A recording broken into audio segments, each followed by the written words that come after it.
"You don't deserve any of it," she yelled, her voice harsh, cutting through the silence of the room like a blade. Her words were sharp, full of venom, the kind of venom that makes you question everything you thought you knew about someone you loved. The 5 women surrounding her stood there, smirking, nodding in agreement as if they'd been waiting for this moment. I stood there, in the middle of it all, my heart pounding in my chest. "You're just a worker. You're lucky you even have a roof over your head," she continued, her tone dismissive, as if I was nothing more than a tool to be used. It stung, more than I care to admit. But I didn't react the way she expected. I didn't raise my voice or throw back insults. Instead, I stood there, my eyes locked onto hers, my mind going blank for just a second. And then, I felt it, the realization. This wasn't just about money. This was about her thinking she had control. But I wasn't about to let her have that control anymore. And just like that, I walked away. Not in anger, not in tears. I just walked away. A calm smile formed on my face, almost as if I'd already decided what I was going to do next. They had no idea what was coming.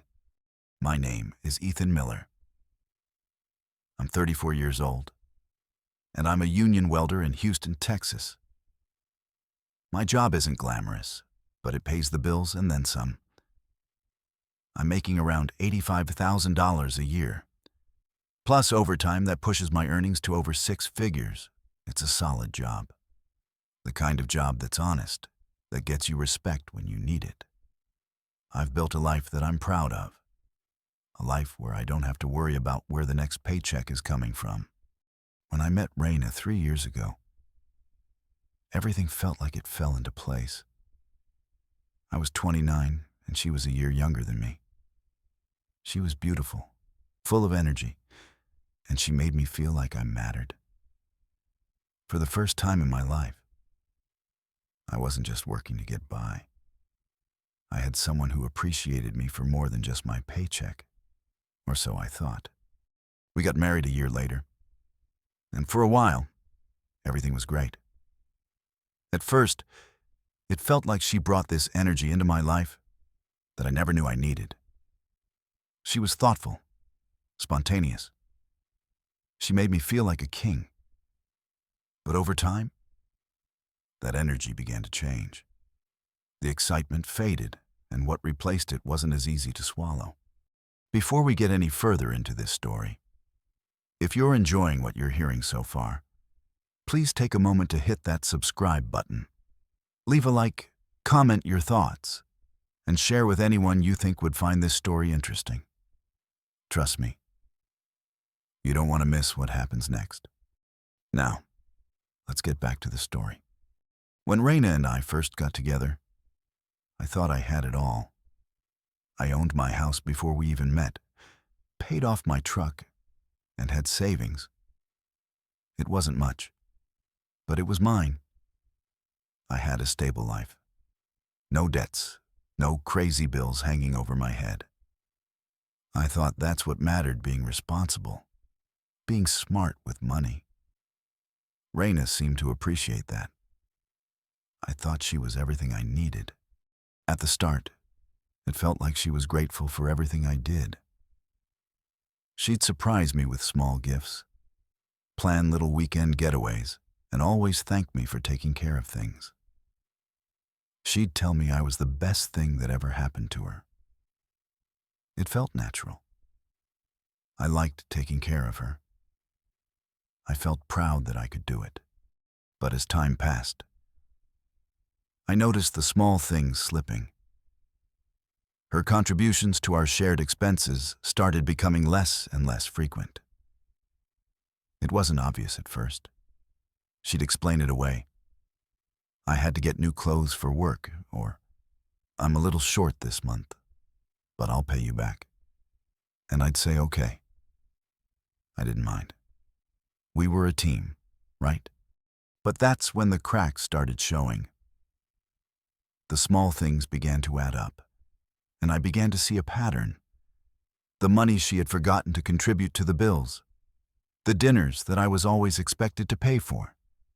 The little things she needed, but never seemed to pay for herself. And it wasn't just her. It was her friends, too. Her friends, who I first thought were just a nice part of the package, began to have expectations. Delilah, Brianna, and Becky, they were always there, always appreciative when I picked up the tab. At first, it was no big deal. But as time went on, the bills got bigger.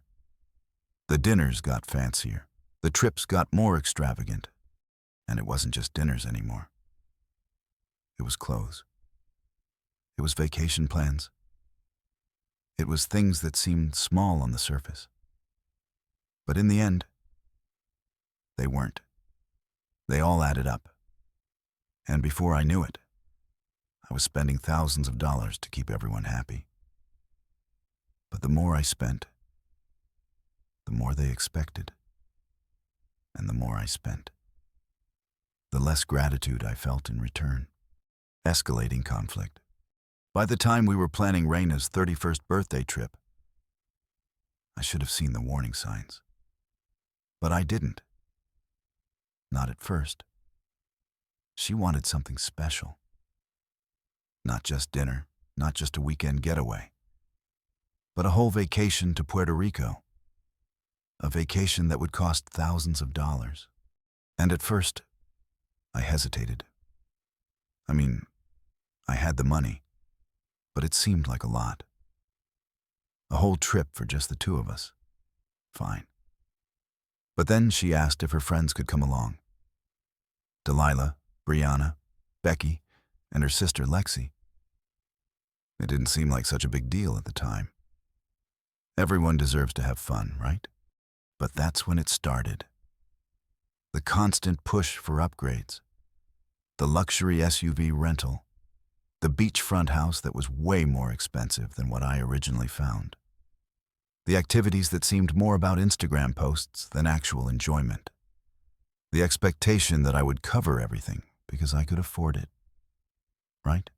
The final straw came when I realized Raina had been using my credit card to buy clothes for herself and her friends.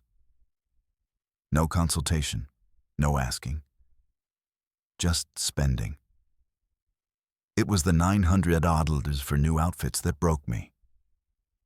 Not because I couldn't afford it, but because it was a clear sign that this wasn't about us anymore.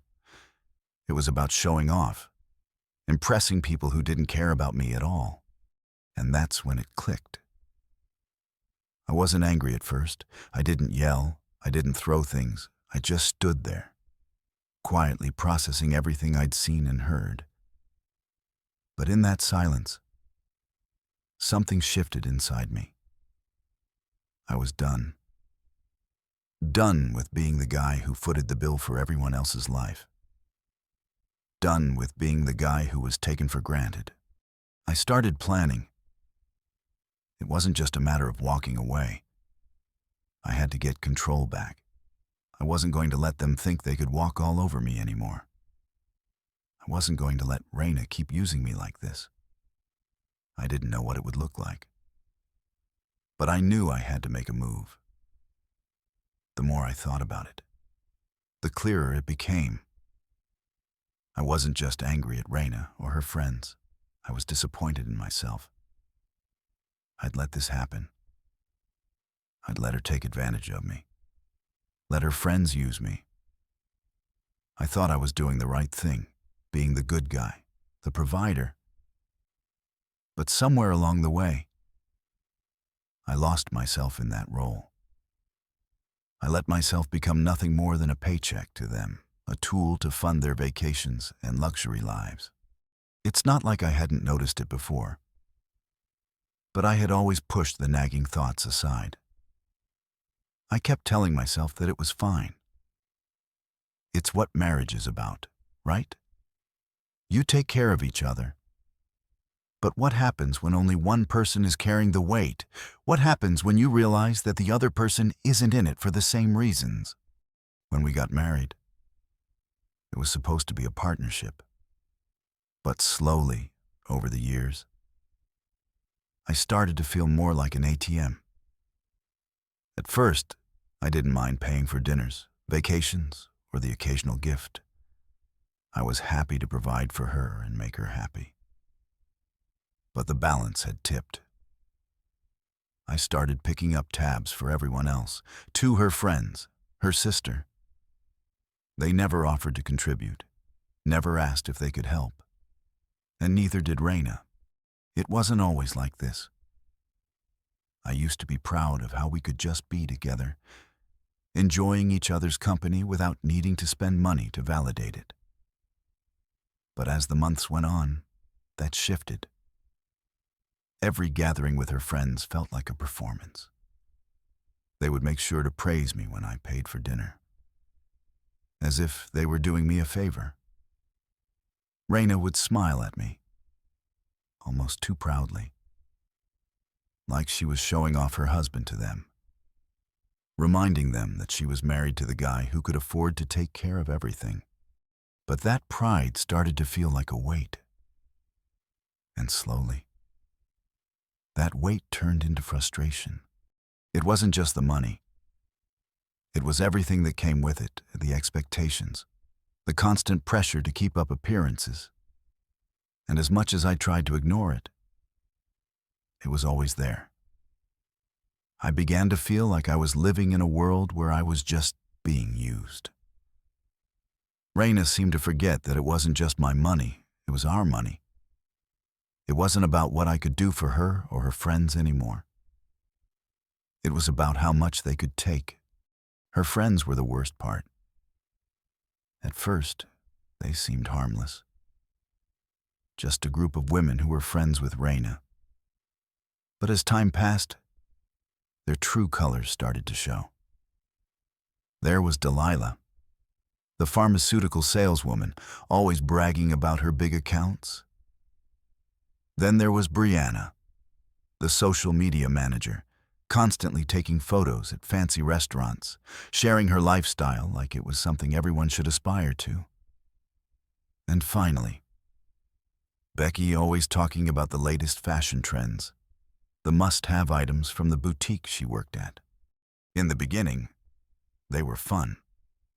They seemed like good people, and I was happy to spend time with them. But over time, their behavior shifted, and it wasn't long before I realized they didn't view me as a person. They viewed me as a resource. They saw me as the guy who could always be relied on to pay for things. And worse, they expected it. I was always the one who paid when we went out. I didn't mind at first. I was happy to do it. But the bills kept getting bigger. The restaurants, the bars, the shopping. It started to feel like they were only around when they needed something from me. And every time I paid, they seemed to expect more. It wasn't just the money. It was the way they treated me. The way they took my generosity for granted. They never thanked me. They never offered to pitch in. They just took and took, like they thought they had a right to my money. And I let them. But I began to notice the shift in Raina's behavior, too. She wasn't the person I had fallen in love with. She wasn't the woman who would thank me for the little things, the one who made me feel appreciated. No. This was someone else entirely. Someone who saw me as nothing more than a walking bank account. I remember the day it all changed. It wasn't a big fight. It wasn't some dramatic moment. It was something small, something subtle. It was when she started spending more money on herself. Things like new clothes, shoes, handbags. At first, it seemed innocent enough. She'd say things like, "I haven't bought anything for myself in months," or, This dress makes me feel good about myself. But it wasn't just the occasional splurge. It became a pattern. A pattern where she kept spending, but never contributing. And then came the vacations. The big ones. The ones that required plane tickets, 5-star hotels, and excursions that cost more than I was comfortable with. She would tell me how amazing it would be to take a trip, to go somewhere fancy, and she would insist that I should foot the bill. Her friends got involved, of course. They always did.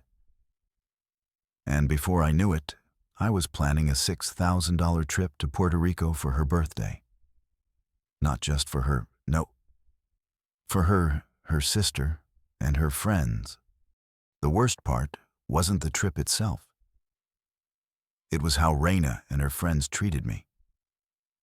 They acted like it was no big deal, like it was normal to expect me to pay for everything.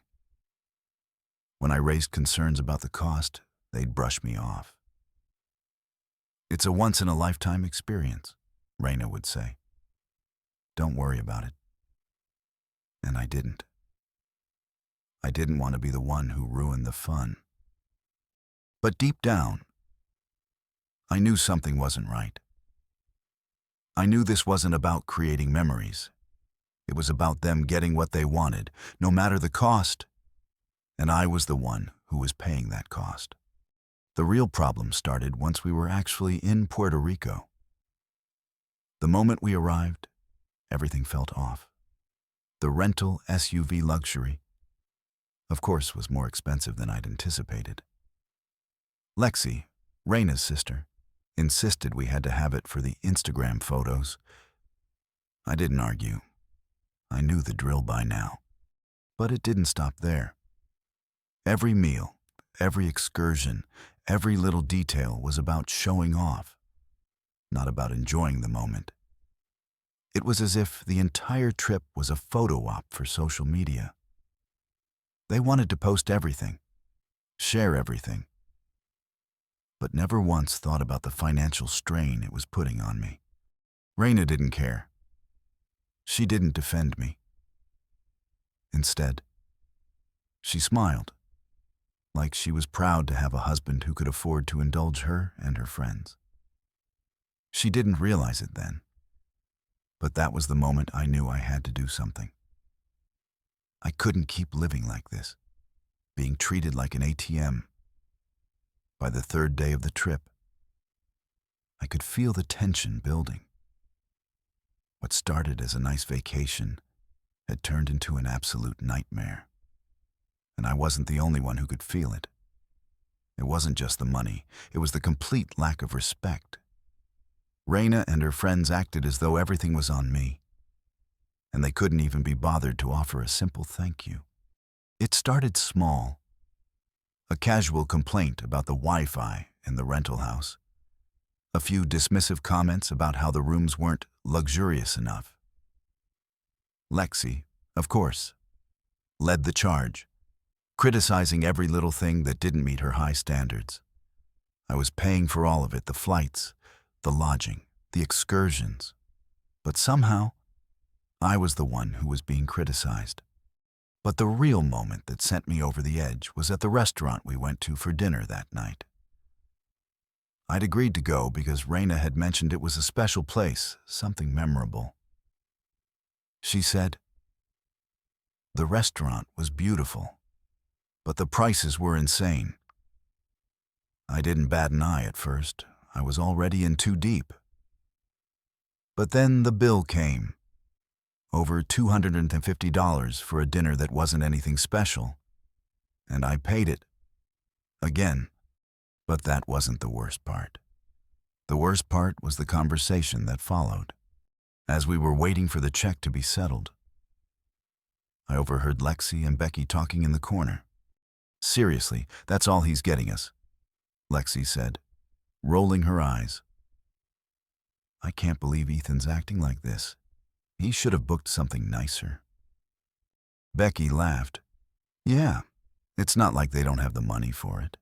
He's a welder, right? Must be nice to have a paycheck that big."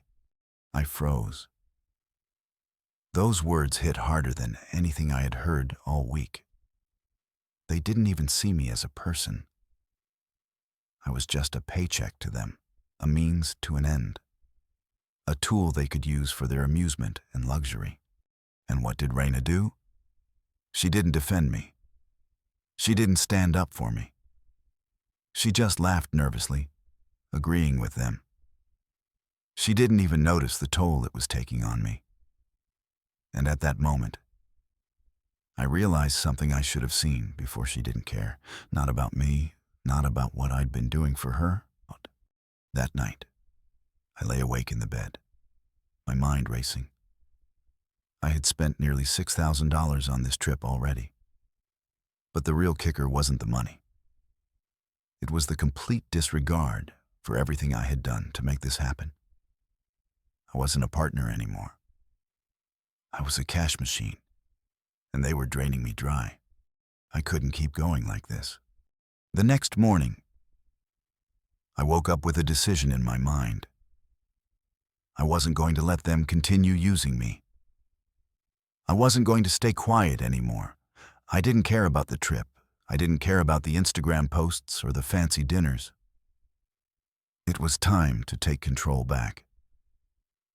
And I knew what I had to do. I could feel the anger building up. But I didn't let it consume me. I had been angry for so long. But I needed to approach this strategically. I needed to be calm, deliberate. I didn't want to storm off or lash out.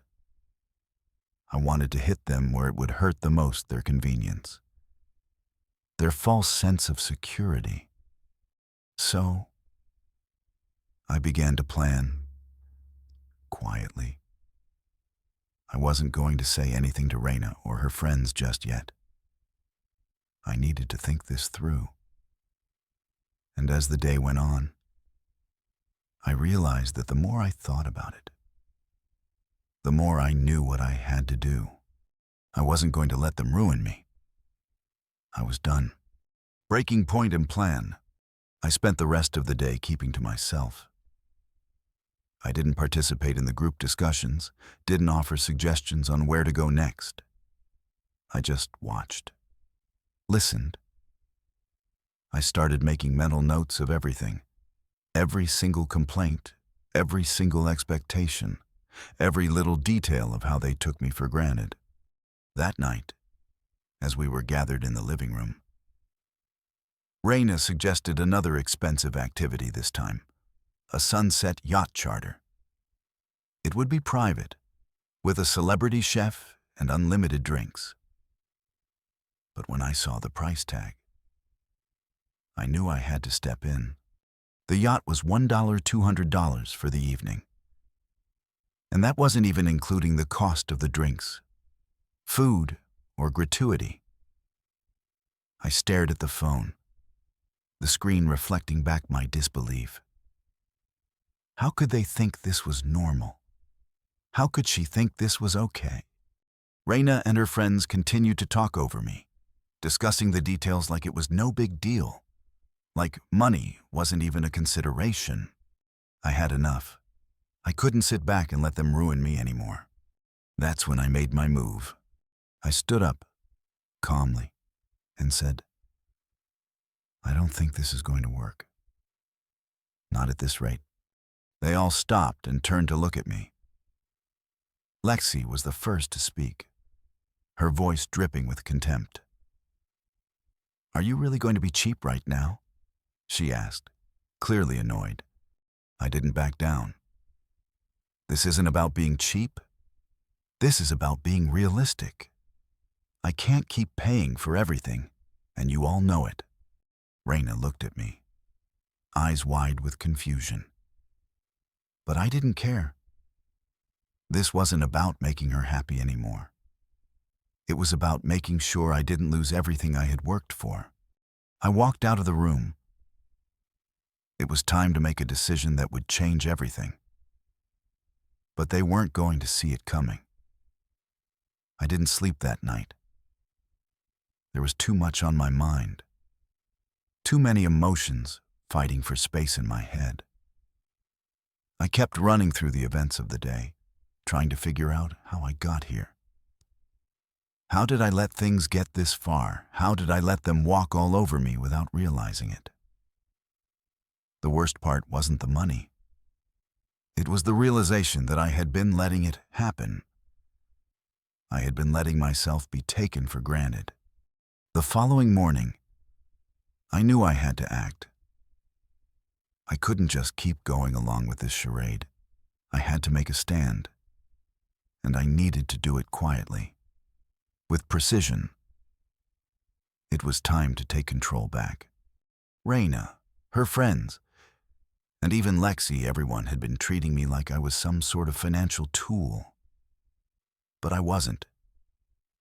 I had worked hard for everything I had, my house, my truck, my savings, all of it was mine before I even met Raina.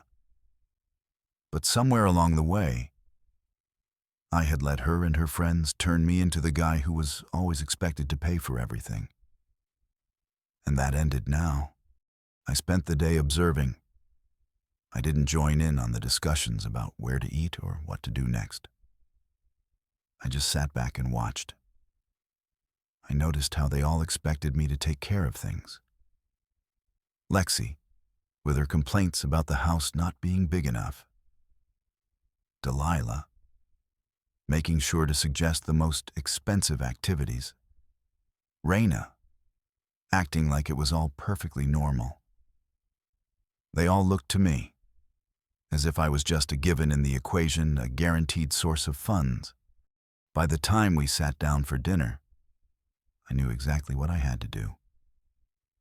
Raina suggested the yacht again, and I could feel the weight of the decision pressing down on me. They had no idea how close I was to walking away. But I wasn't going to do it out of anger. No. This was going to be calculated. I waited until the conversation died down. Then I spoke up. I'm not paying for this anymore. The room went silent. For a moment, nobody said anything. Raina, with her wide eyes and a confused expression, glanced around at her friends. Lexi, ever the instigator, was the first to break the silence. "What do you mean we've been planning this for weeks?" she said, as if she couldn't fathom the idea that I wasn't just going to pick up the bill. I mean, I'm done. I can't keep footing the bill for everyone's fun. You all want to live like this, fine. But you'll do it without me, I said, my voice calm but firm. I expected an argument. I expected Raina to get upset, to fight back. But she didn't. Instead, she gave me that same look she always gave me when she was annoyed, like I was being ridiculous. "You're really going to do this? Over one trip? We can't have some fun without you complaining about money."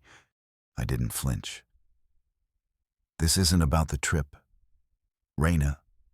It's about the fact that I've been carrying all the weight for way too long. I'm done being your wallet. And I'm done being your backup plan when you want to live a life you can't afford." Her friends looked uncomfortable, shifting in their seats. I knew they didn't expect me to stand up for myself. I knew they expected me to just keep paying, like I always did. But I wasn't going to let them walk all over me anymore.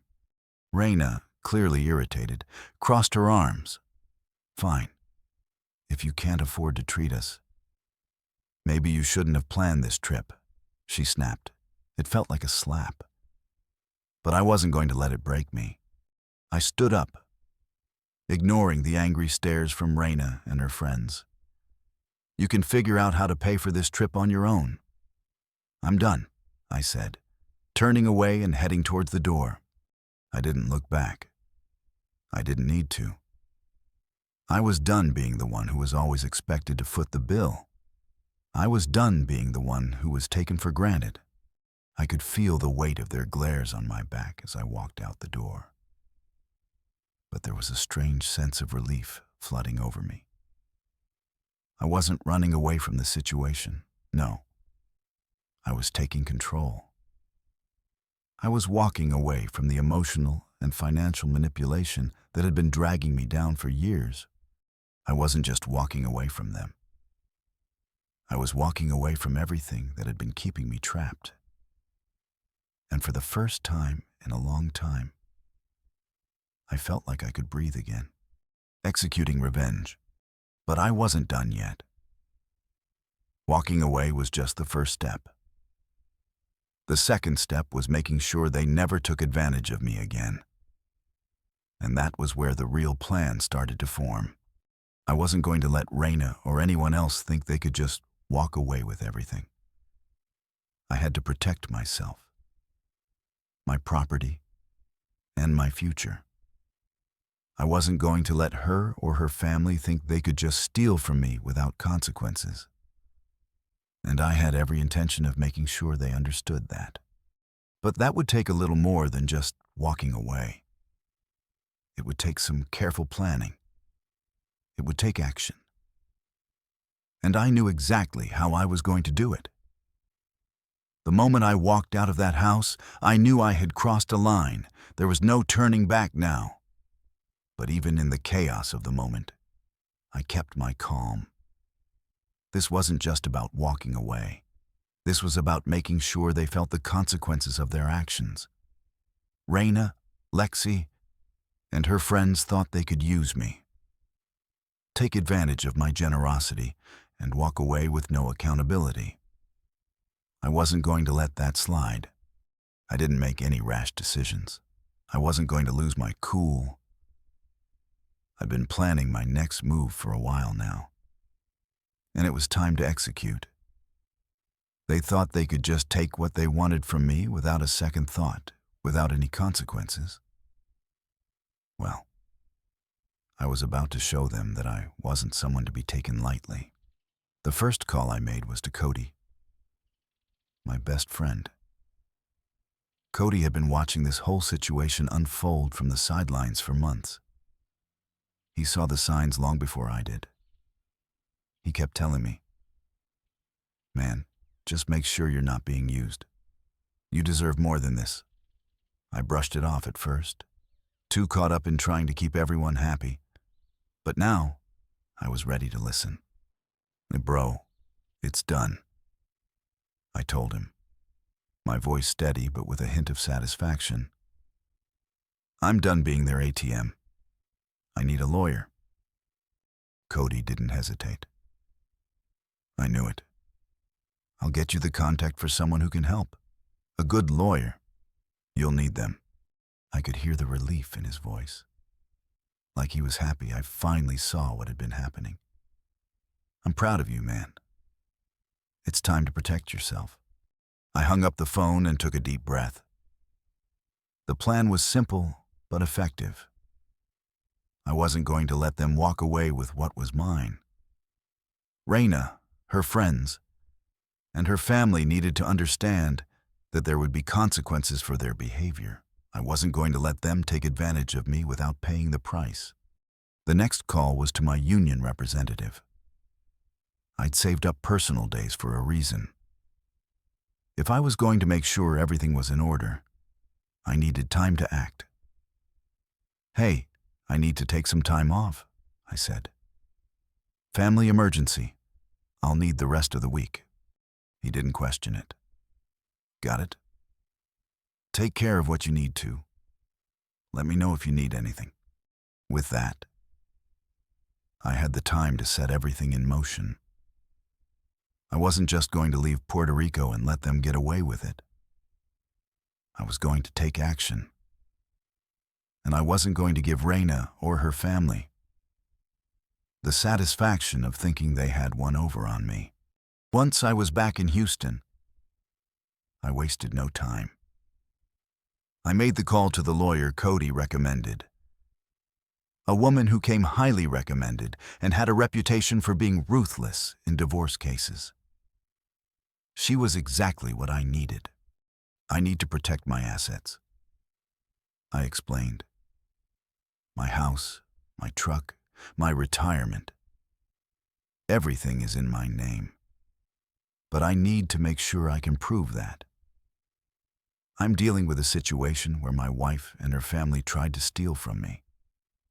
She immediately understood.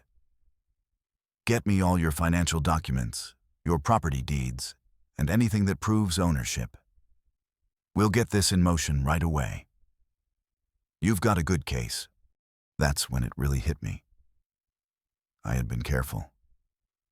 Everything I had, my house, my truck, my savings was in my name before Raina and I got married. I wasn't just protecting myself from a financial collapse.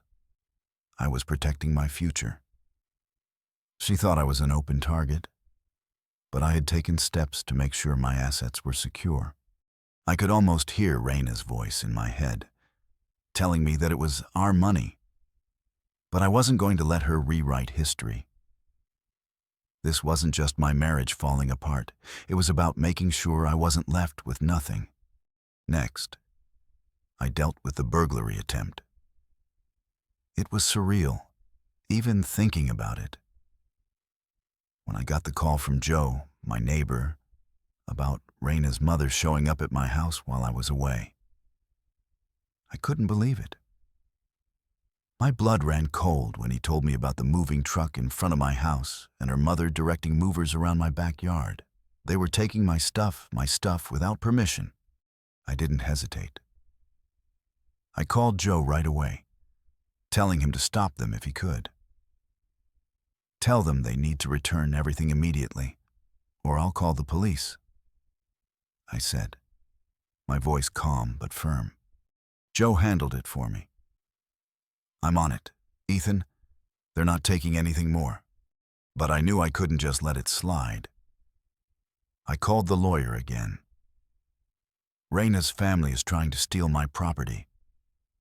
What can we do? Document everything, she instructed. Get photos, get statements, and we'll build a case. Even in a divorce, theft is a crime. We'll use this in your favor.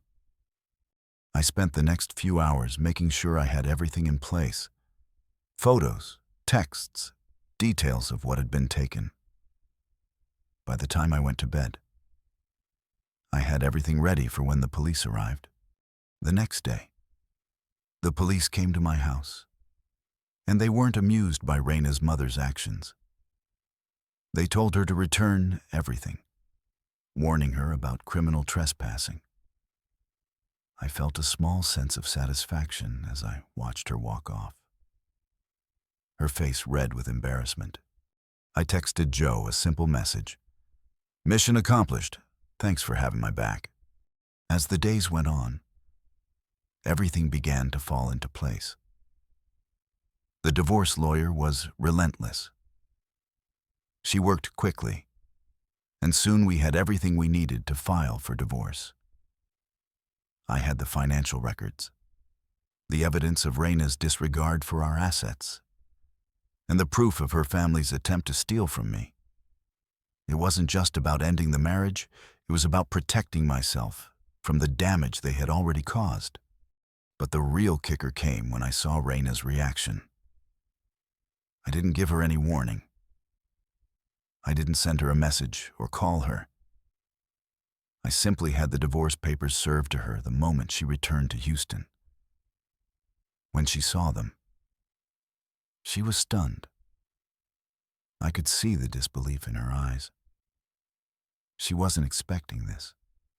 She wasn't expecting me to fight back. And in that moment, I realized how far I'd come. I wasn't the same guy who let her walk all over me. I wasn't the guy who thought he had to fix everything. No. Now I was the guy who was going to protect himself.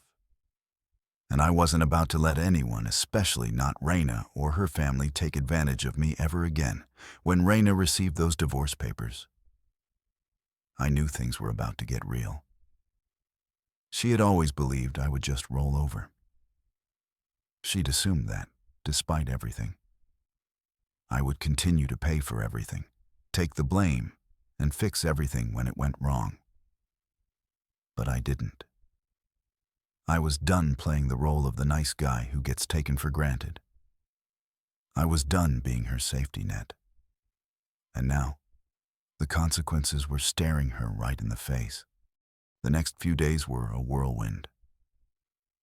Raina didn't reach out right away, which was exactly what I expected.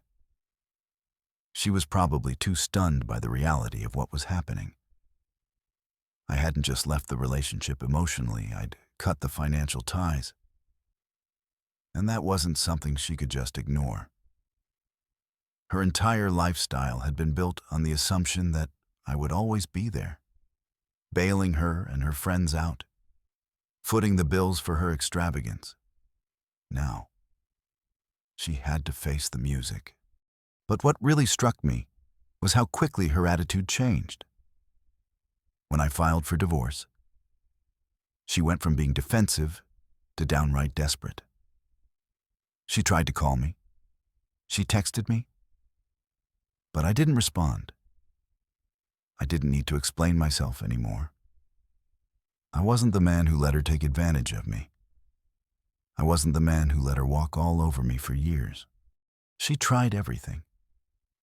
She called Cody. He told me later that she begged him to talk some sense into me. "She doesn't understand why you're doing this," he said, laughing. "She thought you'd come back, that she could just talk you out of it. But she's really in for it now." And that's when I realized just how deep her entitlement ran. She genuinely thought I would come back and fix things, like I always had. But the tables had turned, and she didn't know how to react to someone who wasn't going to just cave in. Meanwhile, the fallout from the divorce papers didn't just affect Raina, it affected her whole family. The tension was palpable when I spoke to Joe about the situation. "Her family's furious," he told me, grinning like he knew exactly how this would unfold. "Raina's mom was crying when they got the news. She tried to blame you, but your lawyer has everything locked down. You've got the upper hand now." That made me feel a little better. It wasn't about revenge. It was about making sure I wasn't left with nothing. It was about making sure they couldn't just walk away without understanding the consequences of their actions. Then came the phone call from Raina's mother. It wasn't what I expected. I thought she would call to yell at me, to try and manipulate me into reconsidering. But instead, she was trying to negotiate. "Ethan," she said, voice soft but desperate. "I know things aren't perfect between you and Raina, but you don't need to do this. You've been good to her, to our family. You've always helped us out. Don't let it end like this." I had to fight the urge to hang up. I knew exactly what she was trying to do. She wasn't trying to get me to reconcile with Raina. She was trying to guilt me into backing off.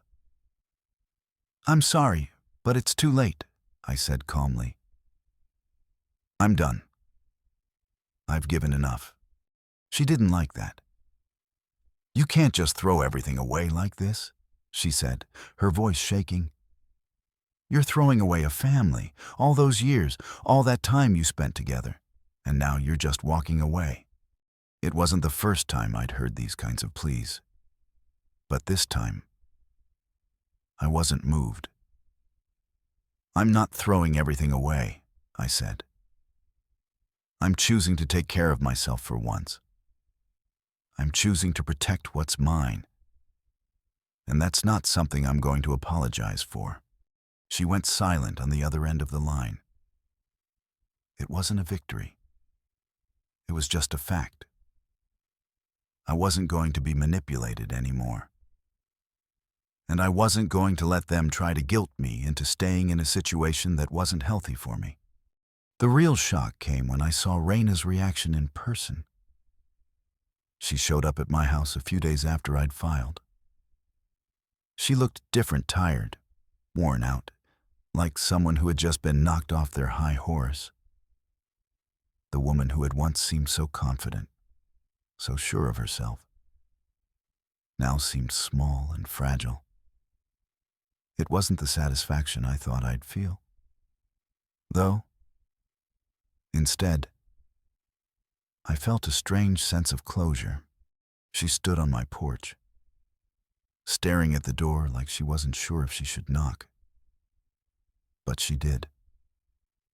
"Ethan, please," she said, her voice trembling. "We need to talk." I didn't let her in. I didn't have to. "There's nothing left to say." "Raina," I replied, my voice calm. "You made your choice. Now, I'm making mine." Her eyes filled with tears. But she didn't ask me to take her back. She didn't apologize. She didn't beg for another chance. Instead, she looked at me, a strange mix of anger and disbelief in her eyes. "I can't believe you're doing this to me, after everything we've been through." And that's when I realized something. She didn't get it. She didn't understand that everything she'd taken from me wasn't hers to take. She didn't understand that love wasn't about keeping score, and it wasn't about taking from one person to give to another. She still saw me as the guy who would always fix everything for her. But I wasn't that guy anymore. I stood my ground. "I'm done. Raina, I'm done being the person you drain. I've spent 3 years cleaning up your messes, and I'm done." The next few weeks were quiet. I went about my life, taking care of what was mine. There were no more late-night phone calls, no more manipulative texts. Raina's family distanced themselves, probably trying to figure out how to deal with the fallout of what had happened. But I wasn't focused on them anymore. I was focused on me, on rebuilding what I had almost lost. But the best part came when I ran into Raina a few weeks later. It was at the grocery store. She didn't see me at first, and I almost kept walking. But then she turned around, and our eyes met. She looked terrible. The glow that had once been in her eyes was gone. She looked older, stressed, like she'd aged 10 years in a matter of months. She tried to make small talk, asking how I was doing. "I'm getting my life together," she said. But there was no conviction in her voice. It was like she was trying to convince herself. Not me. I didn't have the energy to argue or to tell her what I really thought. "That's great, Raina," I said, nodding politely. "Good luck with everything." And with that, I walked away. Some bridges you burn for a reason. Walking away from Raina wasn't easy. I'd spent years trying to make our relationship work, hoping that the love we once had would be enough to overcome the cracks in our foundation. But it wasn't. And as much as it hurt to admit that, it was the right choice. Sometimes, letting go isn't about giving up. It's about knowing when something is too broken to fix. In the end, I realized something crucial. I had been living my life trying to please everyone around me. I thought that by giving, by sacrificing, I could keep the people I cared about happy. But I was wrong. I'd neglected myself. I'd forgotten what it meant to stand up for my own happiness and well-being. And I'd let Raina and her friends take advantage of my kindness. The truth is, I was afraid. Afraid of being alone. Afraid that without me, Raina wouldn't be able to survive. But that was my mistake. I wasn't responsible for her happiness, just like she wasn't responsible for mine. A relationship should be built on mutual respect and support, not one person carrying the weight of it all. It took me a while to understand that. But once I did, I knew what had to be done. I had to protect myself. And in doing so, I had to cut ties with the people who saw me as a tool, a means to an end. Now, as I look back, I see things more clearly. I don't regret my decision, even though it was painful. Walking away was the hardest thing I've ever done, but it was also the most empowering. I've learned that sometimes the people you love can be the ones who take the most from you, and it's okay to put yourself first when you've been drained dry. The aftermath wasn't as dramatic as I expected. There was no grand showdown. Raina didn't fight me for the house or try to manipulate the situation further. I had all the documentation, all the evidence I needed to protect myself. And she knew that. The lawyer had made sure everything was airtight. But what really struck me was how quickly her life started to unravel. Without me to financially support her, she struggled. I saw it in the way she tried to make small talk with me at the grocery store. She had lost the confidence that once radiated from her. The woman who once acted like she had it all together now looked like someone who was trying to piece her life back together, one broken fragment at a time. And in that moment, I realized just how much she had taken me for granted. I wasn't the one who had to fix everything anymore. I wasn't the one who had to rescue her, to save her from the messes she made. Lessons learned. There's a lesson here that I want to share. You can't pour from an empty cup. You can't keep giving and giving without taking care of yourself. There's strength in knowing when to walk away, and there's freedom in choosing not to be a victim of someone else's manipulation. If you're in a situation where you feel like you're always the one giving, always the one carrying the weight, remember this: you don't owe anyone your happiness. You don't owe anyone your life. It's okay to stand up for yourself, to set boundaries, and to walk away from situations that are toxic, even if it means losing something or someone you thought was important. No one else is going to look out for you the way you can look out for yourself. And sometimes, the people you think would never take advantage of you are the ones who end up doing it. It's hard to see when you're in the thick of it. But when you step back and look at the bigger picture, it becomes clear. So, what's next for me? I'm rebuilding. I'm focusing on my career, my health, and most importantly, my peace of mind. I'm learning to be okay with being alone, with trusting myself again. I don't know what the future holds, but I know this: I'm not going to let anyone, no one, take advantage of me again. If you're going through something similar, if you've ever felt like you've been taken advantage of or manipulated, know that you're not alone. Take a moment, reflect, and ask yourself, are you giving too much? Are you losing yourself in trying to make others happy? It's okay to say no. It's okay to walk away. Don't let anyone make you feel like you're not worth fighting for. If you've enjoyed hearing my story, please hit that like button, subscribe, and share your thoughts in the comments. I'd love to hear from you, your stories, your experiences. And if you've ever had to walk away from someone or something, I want you to know that you have the strength to do it. Take care of yourself. You deserve it.